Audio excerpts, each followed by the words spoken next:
Bom dia a todos. Meus amigos, o ano era 1865. Quando os espíritos vieram trazer os ensinamentos para Allan Kardec, primeiramente, o pessoal de ciência começou a se revoltar. Aquele pessoal que era materialista, que acreditava que depois da morte do corpo físico não acontecia nada. Em 1864, Allan Kardec lança o livro O Evangelho segundo o Espiritismo. E a religião oficial da época acreditava que eles tinham a exclusividade para poder falar sobre a vida de Jesus. E daí, os ataques em cima da doutrina espírita começaram de uma maneira bastante intensa. No entanto, o número de materialistas, aqueles que não acreditavam em nada, crescia brutalmente, porque o pessoal não conseguia entender como que Deus, sendo bom, teria criado uma criatura chamada Satanás, e esse Satanás, ou Lúcifer, o nome que queiram dar, ele estava justamente aqui para arrebanhar o máximo possível de almas para ir para o seu reino. E o pessoal não conseguia entender como uma pessoa pode viver 100 anos aqui, 90 anos que a pessoa viva, um terço ela está dormindo, por causa de 60 anos, o pessoal ia ficar sofrendo para sempre no inferno. Então, o número de pessoas que desacreditavam no Criador crescia muito rapidamente. E no ano de 1865, Allan Kardec lança esse livro, que para mim, infelizmente, o meio espírita não lê muito, mas no meu caso foi tipo um bálsamo, porque eu tinha muitas dúvidas sobre a justiça divina. E eu vou dar uma passada pelo livro, tá? Esse livro que eu acho bastante interessante. Bom, esse livro é dividido em duas partes. Na primeira parte, o Kardec vai falar sobre doutrina, e ele faz uma comparação do que o Espiritismo fala, do que as outras doutrinas vêm nos dizer. Então, o primeiro capítulo vai falar do porvir e do nada. Ou seja, algumas pessoas, o Kardec, ele de uma maneira bastante inteligente, ele consegue comprovar que a gente acreditar que depois da morte do corpo físico não vai acontecer mais nada, que a gente simplesmente some, isso seria inviável até filosoficamente. E ele vai diretamente atingir aqueles que acreditam que o mundo não termina nada e que não acreditam no Criador. Uma vez me colocaram num grupo onde um ateu veio falar para mim que eu era ingênuo porque eu acreditava em Deus. E eu falei, tá bom, posso ser ingênuo. Mas ele fala, eu falei para ele, olha, imagine o máximo tempo possível que você pode pensar para trás, retroceder. Em que momento você achou que o universo foi criado?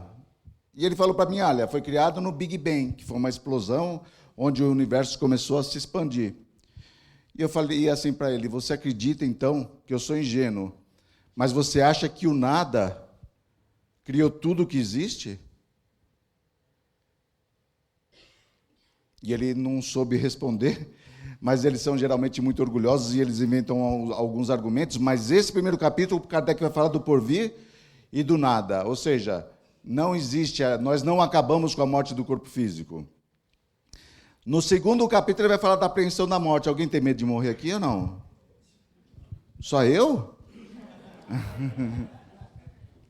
É normal, porque existe uma lei de conservação. Mas o problema, meus amigos, é que a cultura, a nossa cultura faz com que a gente tenha medo da morte. Se a gente for ver em outras culturas, o pessoal faz até festa quando uma pessoa morre. Mas eu, assim, no meu caso, eu me recordo que a primeira vez, quando eu fui num velório, e já faz um certo tempo que eu reencarnei, o velório era feito dentro da sala da casa da pessoa. E quando você ia, você via as pessoas desesperadas. Parece que era obrigação a viúva chorar em cima do caixão. E eu vi uma vez o médium José Medrado contando uma história, que ele foi no velório e a viúva ficava em cima do caixão debruçada falando assim, me leva, por que você me deixou? E daí quando foram enterrar, que colocaram o caixão, ela foi jogar umas flores, né? Ela teve uma vertigem, né? E caiu dentro do buraco. E lá de dentro ela falava, mentira! Mentira. O que o pessoal não sabe se ela queria ir ou não, na verdade, gente. Mas é a cultura que nós vivemos quando a gente se depara com um velório, a gente vê grande sofrimento. A gente geralmente teme aquilo que a gente não conhece. Eu temia muito prova de química quando eu estava na escola, porque eu não entendia. Então, quando a gente sabe o que vai acontecer, talvez o temor não seja tão grande. Por isso que nesse capítulo Kardec coloca por que os espíritas não temem a morte. Tudo bem? Não, né? Melhor não falar desses assuntos, né? Depois o Kardec vai falar do céu. O que o pessoal achava do céu? O céu era o lugar onde você ia depois da morte, e que daí ia dar uma coceirinha nas costas, puf, crescia um par de asa. Uma coceirinha na cabeça, chifre não. Uma auréola, não é verdade? Uma auréola. Vinha um anjo, colocava uma harpa na tua mão e você ia ficar pro resto da eternidade assim, ó, plim, plim. Eu pergunto para vocês, quem que aguenta mais de 15 minutos num lugar desse, gente? Nós fomos feitos para trabalho, gente. Quem está esperando um INSS espiritual, não vai ter. Ociosidade para nós espíritos é castigo. E os espíritos dizem nesse livro que o homem conseguiu descrever muito bem como seria terrível estar no inferno, mas nenhum conseguiu demonstrar a beleza de poder estar no céu. A ponto de Santo Tomás de Aquino vir a falar que o bom de você, em outras palavras, ele falou, o bom de você estar no céu é você poder contemplar o pessoal no inferno e pensar, ufa, que bom que não sou eu. Eu pergunto para vocês, alguém que tem um pensamento desse merece o céu? E cada uma de vocês, mães, que por acaso estivesse no céu e pudesse contemplar seu filho sofrendo eternamente no inferno, tenho certeza absoluta que vocês iriam até Deus e falaria, troca de lugar. Porque não existe lugar onde possa ser o céu para mim, onde eu possa contemplar um ser que eu amo tanto, sofrendo por resto da eternidade. Tudo bem? O inferno é aquele lugar onde a pessoa que não...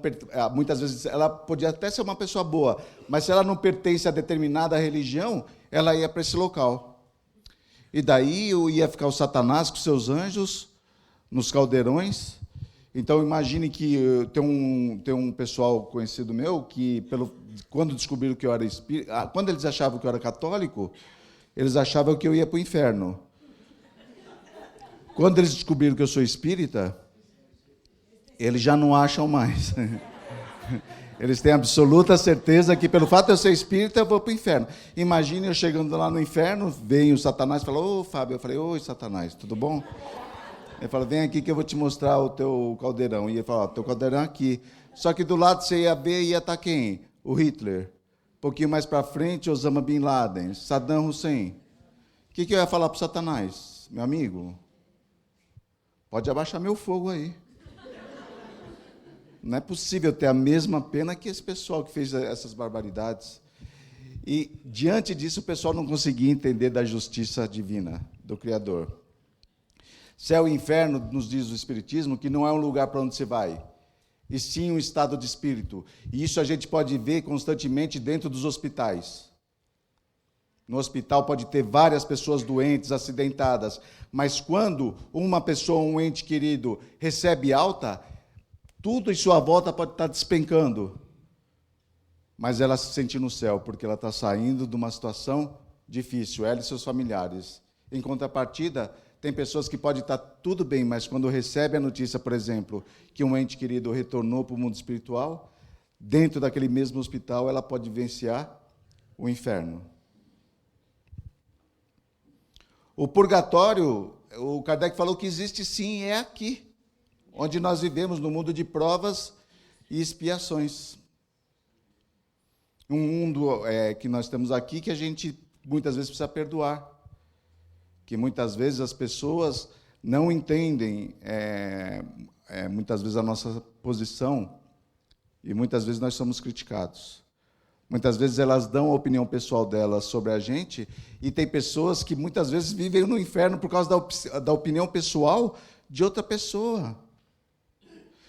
Eu sempre conto uma história, eu não tenho muitas histórias, então se vocês já ouviram, assim, vocês me perdoem. Mas eu me recordo, quando eu era pequeno, minha mãe virou para mim e falou assim: Fábio, você é a coisa mais linda, filho.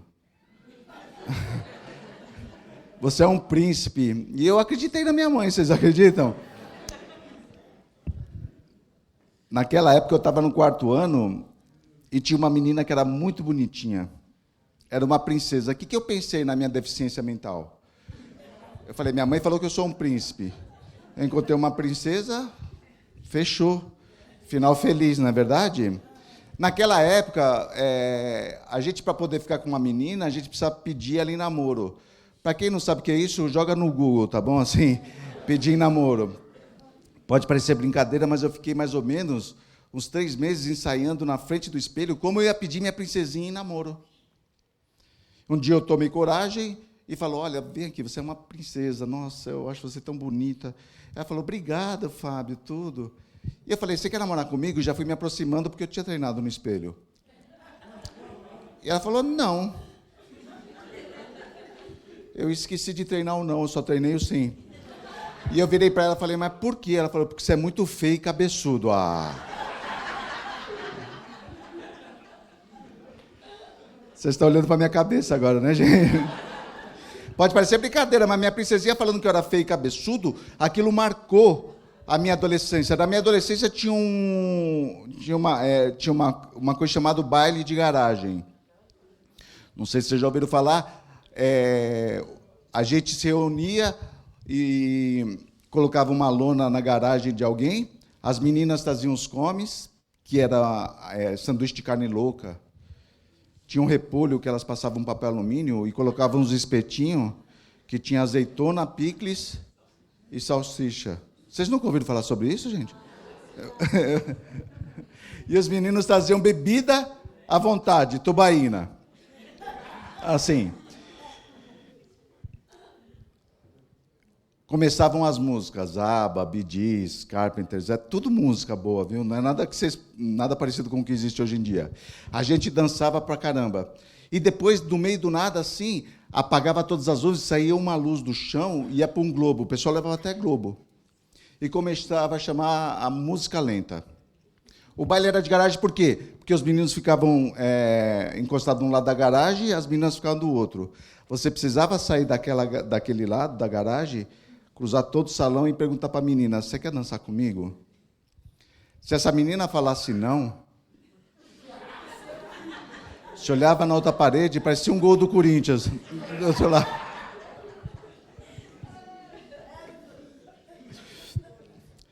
Vocês acham que eu ia chamar alguém para dançar, sendo que a minha princesinha falou que eu era feio e cabeçudo? Claro que não. Mas o espírito evoluído criou uma coisa chamada dança da vassoura. Eu começava com a vassoura nunca falou não para mim. E daí aquela moça que se recusou a dançar comigo, se eu entregasse a vassoura para ela, ela era obrigada a dançar comigo. E desse jeito, com dança de vassoura, correr elegante, eu conseguia até casar. Eu comecei a fazer palestra em Guarulhos. Então é muito comum das pessoas lembrarem da minha face, mas muitas vezes eu não lembrar da face das pessoas. Um dia eu estava, já depois de muito tempo passado, no supermercado perto da minha casa, agachado, vendo o preço de um produto, quando de repente eu percebi que uma sombra tomou conta de mim, e eu ouvi uma voz falando, oi, Fábio. Eu levantei assim, eu fui levantando a cabeça, era uma mulher, ela não acabava nunca. Nem pro alto. Eu falei, oi. Ela falou, tudo bem, Fábio? Eu falei, tudo. Como é que você está? Estou bem. Mas sabe quando você não lembra? Ela percebeu. Ela não percebeu. Ela chegou, virou para mim, Fábio, você não está lembrando de mim? Eu falei, olha, minha cabeça é terrível, eu não estou conseguindo, não. Ela falou, sou eu, Fábio. Nós estudamos juntos na 4ª série.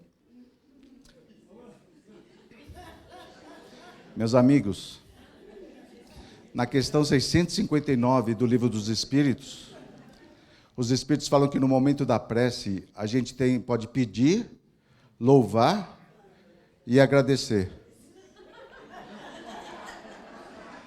Era a minha princesinha, gente.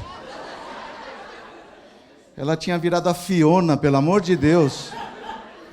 Adivinha o que minha princesinha falou para mim? Ah, Fábio, você não mudou nada. Eu falei, não. Continuo feio e cabeçudo. Ela falou, feio e cabeçudo. Olha, nem tem importância. Falei, ó, fulana, daí eu falei bravo. Você foi a primeira moça que eu pedi em namoro e você não aceitou porque você falou que eu era muito feio e cabeçudo. Ela falou assim, falei? Falei, falou. Ela falou, me lembrei, Fábio, sabe o que é que você não insistiu? Se você tivesse insistido, eu tinha aceitado. Outra prece de agradecimento. Obrigado por não ter insistido. Então, o purgatório é nosso aqui, tá, gente? A gente vive o purgatório diariamente, assim. Mas no purgatório original, você precisava dar dinheiro para você sair desse purgatório. E pela doutrina espírita, nós temos o quê?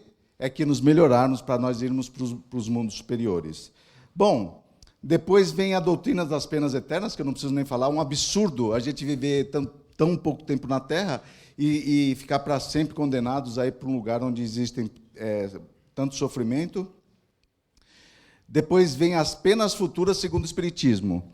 Ué, mas Deus não é bom? Como que Ele vai penalizar? Mas eu ouvi um caso extremamente triste, uns 3 meses atrás, de um rapaz de 33 anos, que ele pegou uma menina de 10 anos, e ele estuprou a menina e ainda matou a menina à paulada. E segundo algumas religiões, com todo respeito, se esse sujeito se arrepende, e ele vai... Só um minutinho. Obrigado. Toda vez eu saio com a boca aberta, gente, nas fotos. E esse rapaz, por exemplo, se pertencer a outras religiões, falam que basta o fato dele se arrepender e que depois ele vai para o céu. Mas o pai da menina, por exemplo, que ele não consegue perdoar, e eu também não sei se eu conseguiria, e tem desejo de vingança, o pessoal fala que esse sujeito vai para o inferno. Onde estaria a justiça de Deus? A doutrina espírita nos diz que o arrependimento é importantíssimo quando a gente comete algum equívoco. Ele é extremamente importante. Mas a gente precisa expiar. E a gente precisa reparar o erro que nós fizemos. Todos nós um dia seremos espíritos puros, nós vamos ver daqui a pouquinho. Mas vai depender da gente. Porque nisso consiste a bondade e a justiça do Criador. Porque esse pessoal que quer a exclusividade do mundo espiritual não pode estar certo. Tem pessoas que acreditam que é só Jesus, quem acredita em Jesus vai para o céu. No Oriente, na China, na Índia, tem pessoas que nunca ouviram falar de Jesus, eles todos iriam para o inferno? Não é assim. Não pode ser assim. Se tiver assim, está errado. Então, a doutrina espírita fala que quando nós cometemos um erro, não basta nós nos arrependermos. A gente tem que espiar e reparar isso, porque está de acordo com a justiça e a bondade do Criador. Os anjos, quem são os anjos? São aqueles espíritos que foram criados todos simples e sem conhecimento, e um dia chegarão a ser espíritos puros. Todos nós um dia seremos anjos. Vai depender de quem? De nós. Da mesma maneira, os demônios. Esse sujeito, que é um verdadeiro demônio, que eu falei para vocês há pouco, um dia ele vai chegar a ser espírito puro, mas ele vai depender exclusivamente dele.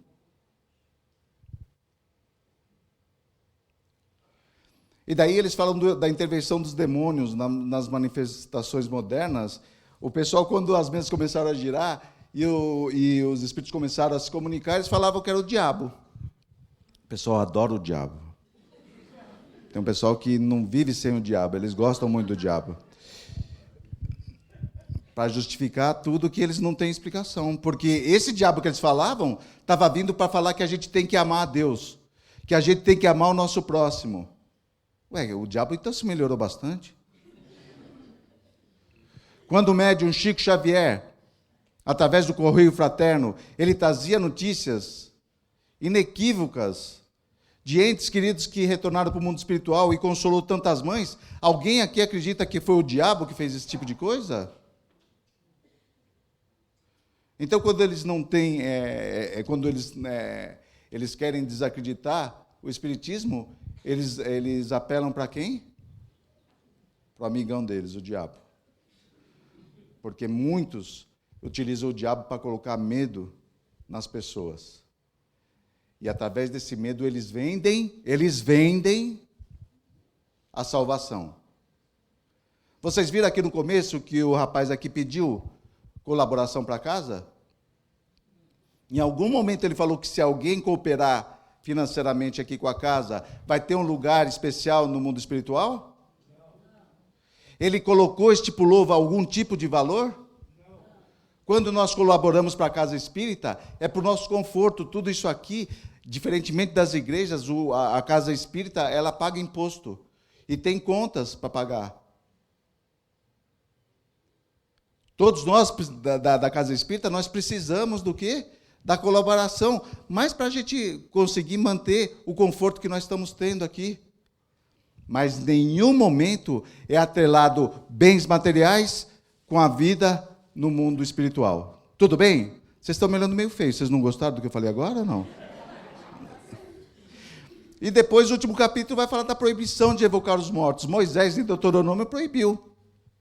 Mas do jeito que Moisés fez, a doutrina espírita também faz. Vocês vão evocar o morto para quê? Para perguntar para o espírito o que vocês têm que fazer? Se o grande desafio de nós estarmos encarnados é nós decidirmos aquilo que nós vamos fazer, e naquele tempo o pessoal tinha uma tendência a endeusar espírito. E a doutrina espírita fala que o espírito são seres encarnados que retornaram para o mundo espiritual, perderam o corpo, nada mais, nada menos do que isso. Quando falam do Deuteronômio para acusar o espiritismo, eles se esquecem que Moisés, que criou a lei para aquele povo que estava numa cultura politeísta, de evocar, de conversar com os mortos, eles se esquecem que lá no Monte Tabor, materializam-se na frente de Jesus Elias, e eles tiveram um diálogo, e Moisés, que estava mortinho da Silva. E se ele proibia a comunicação dos mortos, e ele veio morto, como espírito, se comunicar, aquela proibição estava acabada.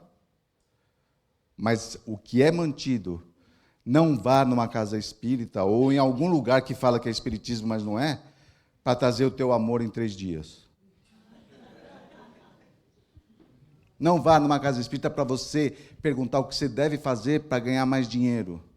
Porque você, nas obras de Kardec, fala que se evocar uma rocha, ela vem da comunicação. Ou seja, nós estamos nos acotovelando com os espíritos. E o que não falta é espírito zombeteiro. Para fazer o quê? Para você fazer uma pergunta e ele te falar o que você tem que fazer. Tudo bem, gente? Bom, daí na segunda parte, o Kardec vai entrevistar justamente aqueles espíritos, e ele vai colocar espíritos de diversas situações. Eu acredito que quem não é espírita e lê somente essa segunda parte, mesmo sem entender de espiritismo, ela já vai ter uma boa dica de como que ela tem que viver, e do jeito que ela vive, como que vai ser depois que ela desencarnar. No primeiro capítulo vai falar do passamento. Lembra que eu falei para vocês que a gente não devia ter a morte? Eu não temo a morte.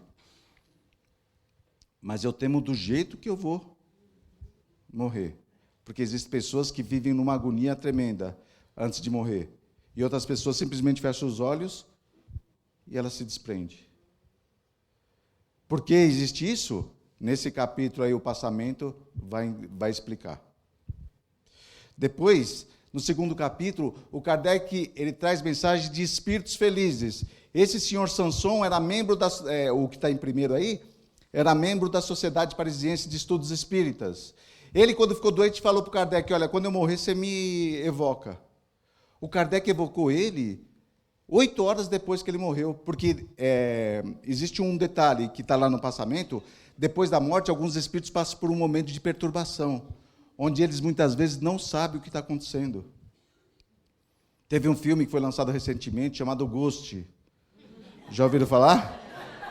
Que o cara não sabia nem que tinha morrido. Hoje, ele é tão velho o filme que o ator morreu de verdade já, não é verdade? Muitas vezes acontece isso, o espírito está tão apegado às coisas da matéria que ele muitas vezes nem sabe que desencarnou.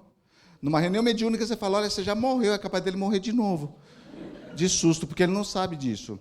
Então, esse momento de perturbação pode demorar até séculos.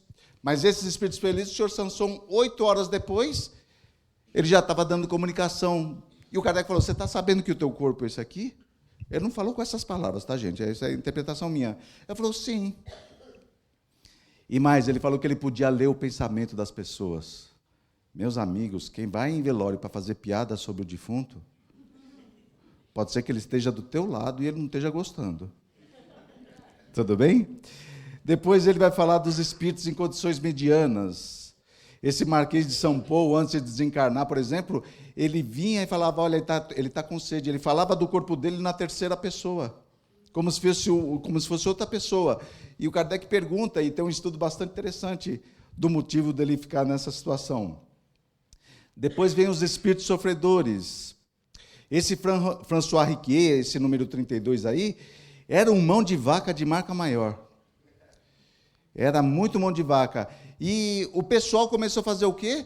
Depois que ele morreu, começou a gastar o dinheiro dele.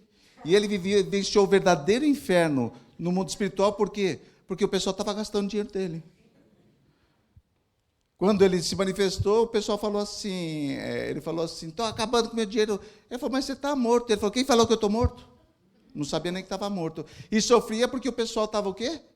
Gastando dinheiro. Então, gente, vocês que têm bastante dinheiro, guarda um pouquinho, mas desfruta do dinheiro. Nós não vamos levar para o mundo espiritual, bens materiais. Esse aqui é uma parte que ele traz comentários somente dos suicidas.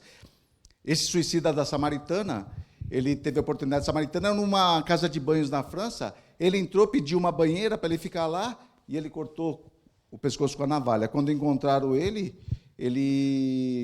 já estava morto, só que ele não deu nenhuma